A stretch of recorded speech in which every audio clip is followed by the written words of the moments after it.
Pada kesempatan kali ini, saya akan membahas mengenai kecurangan pelaporan keuangan.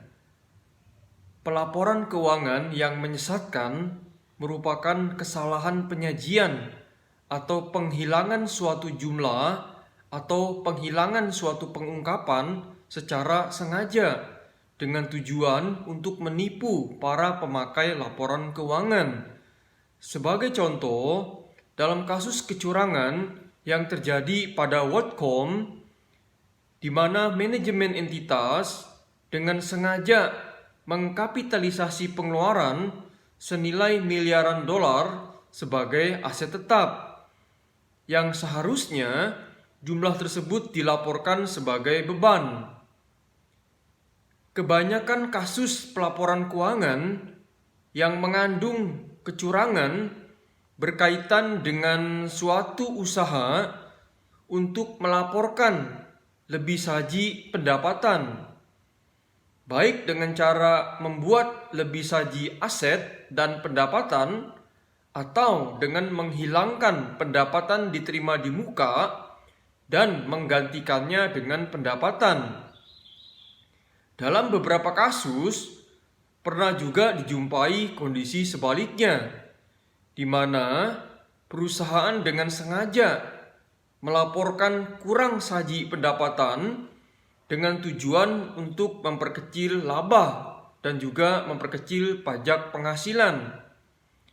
Pelaporan keuangan yang mengandung kecurangan biasanya dilakukan dengan cara sebagai berikut. Yang pertama adalah dengan memanipulasi atau memalsukan atau mengubah catatan akuntansi atau mengubah dokumen pendukung yang menjadi dasar penyusunan laporan keuangan. Yang kedua adalah kesalahan dalam pengungkapan atau penghilangan secara sengaja suatu peristiwa atau suatu transaksi atau informasi signifikan lainnya dalam laporan keuangan. Yang ketiga adalah kesalahan yang disengaja atas penerapan prinsip akuntansi, khususnya yang berkaitan dengan jumlah atau klasifikasi atau penyajian ataupun pengungkapan. Pelaporan keuangan yang mengandung kecurangan seringkali melibatkan pengabaian pengendalian oleh manajemen. Berikut adalah beberapa teknik kecurangan pelaporan keuangan yang biasanya dilakukan melalui pengabaian pengendalian oleh manajemen.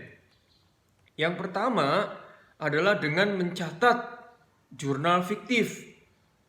Hal ini dilakukan terutama menjelang akhir periode akuntansi, yang dimana tujuannya tidak lain adalah untuk memanipulasi hasil operasi atau untuk mencapai tujuan lainnya. Yang kedua adalah menyesuaikan asumsi secara tidak tepat dan mengubah pertimbangan atau mengubah suatu judgement yang telah digunakan dalam mengestimasi saldo akun. Yang ketiga adalah dengan cara menghilangkan atau mengakui lebih dahulu atau bahkan menunda pengakuan di dalam laporan keuangan atas peristiwa dan transaksi yang telah terjadi sepanjang periode berjalan. Yang keempat adalah menyembunyikan atau tidak mengungkapkan fakta yang dapat mempengaruhi suatu jumlah yang tercatat dalam laporan keuangan. Yang kelima adalah dengan sengaja menggunakan transaksi yang kompleks untuk menyajikan posisi atau kinerja keuangan entitas secara tidak semestinya. Yang terakhir adalah mengubah catatan dan ketentuan yang terkait dengan transaksi signifikan ataupun transaksi yang tidak biasa. Pada dasarnya ada 3 kondisi yang dapat menyebabkan terjadinya kecurangan. Ketiga kondisi tersebut adalah yang pertama, adanya insentif atau dorongan yang dimana pihak manajemen maupun karyawan memiliki insentif, dorongan, ataupun tekanan untuk melakukan kecurangan. Yang kedua adalah adanya suatu peluang, yaitu keadaan yang memberikan kesempatan bagi manajemen maupun karyawan untuk melakukan kecurangan.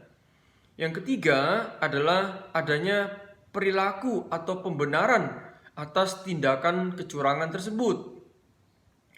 Suatu perilaku atau karakter yang membuat manajemen maupun karyawan melakukan tindakan yang tidak jujur, atau adanya suatu lingkungan yang membuat mereka menjadi bertindak tidak jujur dan bahkan membenarkan tindakan tidak jujur tersebut.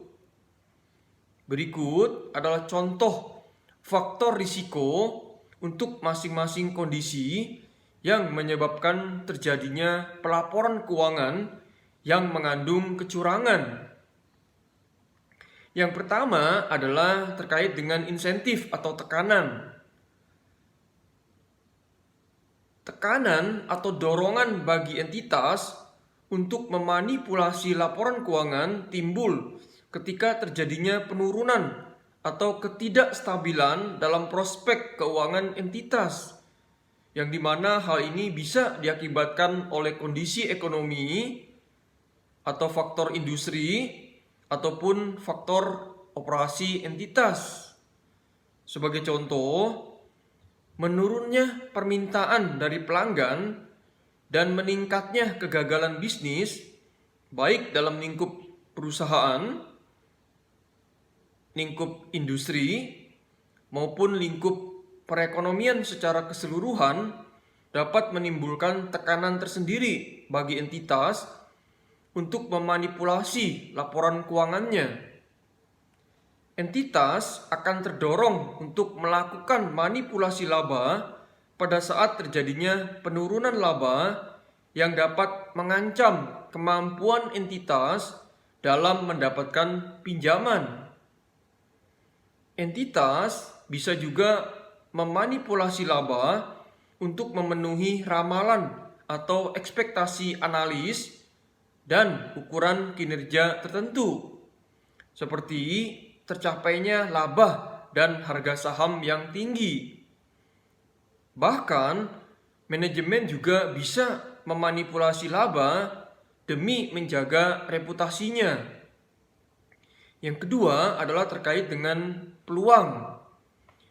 Meskipun laporan keuangan dari semua entitas itu berpotensi untuk dimanipulasi, namun risikonya akan lebih besar terjadi pada perusahaan yang melibatkan banyak pertimbangan maupun estimasi akuntansi, khususnya estimasi akuntansi signifikan yang menyangkut pertimbangan atau adjustment dan ketidakpastian yang sulit untuk diverifikasi. Perputaran karyawan yang tinggi, kemudian tidak efektifnya staf di bagian akuntansi, kemudian tidak efektifnya staf di bagian audit internal, maupun tidak efektifnya pengolahan informasi, serta tidak efektifnya dewan komisaris dan komite audit dalam menjalankan fungsi pengawasan terhadap proses pelaporan keuangan juga dapat menciptakan peluang terjadinya salah saji. Di samping itu, pengendalian internal yang lemah dan adanya transaksi yang signifikan dengan pihak berelasi juga dapat menjadi faktor risiko yang menimbulkan peluang terjadinya pelaporan keuangan yang mengandung salah saji. Yang ketiga adalah terkait dengan perilaku atau pembenaran atas tindakan yang tidak jujur. Perilaku manajemen puncak berkaitan dengan proses pelaporan keuangan merupakan faktor kritis dalam penilaian kemungkinan terjadinya pelaporan keuangan yang mengandung kecurangan. Apabila manajemen puncak bersikap acuh tak acuh atau tidak peduli terhadap proses penyusunan laporan keuangan, maka laporan keuangan yang mengandung kecurangan akan sangat mungkin terjadi. Karakter manajemen yang buruk dan lemahnya budaya organisasi juga dapat menjadi faktor risiko bagi terciptanya suatu sikap pembenaran atas tindakan kecurangan pelaporan keuangan. Demikianlah penjelasan dari saya mengenai kecurangan dalam laporan keuangan. Semoga bermanfaat. Salam sukses.